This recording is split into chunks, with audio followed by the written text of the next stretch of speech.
ನಾವು ವಿಷ್ಣುದಾದ ಬಗ್ಗೆ ತಪ್ಪು ಹಾಗೂ ಮಾತಾಡ್ತೀನಿ. ನಾನು ತಲೆ ಕೆಡಿಸಿ ಮಾತಾಡ್ತೀನಿ, ನಾನು ಕ್ಷಮಿಸ್ಬಿಡು. ಇವಾಗ ನಾವು ಕರೋನಾ ವ್ಯಾಧಿಯನ್ನು బాధపడుతున్నాను. విష్ణుదాద ఫ్యాన్స్కి, విష్ణుదాద ఫ్యామిలీకి, అందరూ టాప్ స్టార్స్ పునీత్ రాజ్ కుమార్ గారికి, సుదీప్ గారికి, ఉపేంద్ర గారికి అందరికీ వేడుకుంటున్నాను. నేను చేసింది చాలా తప్పు.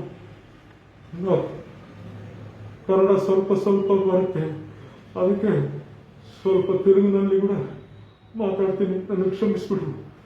ವಿಷ್ಣುದಾದ ಬಗ್ಗೆ ನಾನು ಮಾತಾಡೋದು ತಪ್ಪು ತಪ್ಪು ತಪ್ಪು.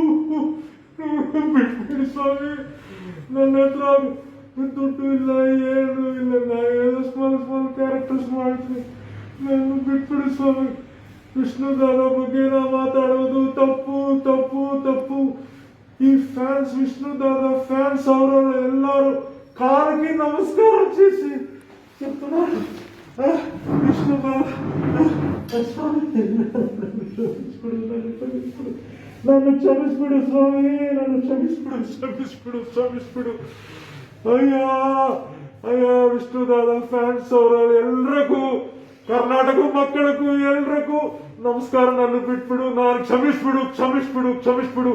విష్ణుదాద ಬಗ್ಗೆ ನಾನು ಮಾತಾಡುವುದು పెద్ద తప్పు చేశాను సార్. ಮಾತಾಡುವುದು ತಪ್ಪು. ಈ ತರ ఏ కర్ణాటక ఆర్టిస్టు, ఏ తెలుగు ఆర్టిస్టు, ఏ మలయాళం ఆర్టిస్టు, ఏ తమిళ ఆర్టిస్టుకు ఈ ತರ ಮಾತಾಡನು. ಅದೇ ಹೇಳ್ಕೊಂಡ್ರು ಸ್ವಾಮಿ. ಅಯ್ಯೋ ನಮಸ್ಕಾರ.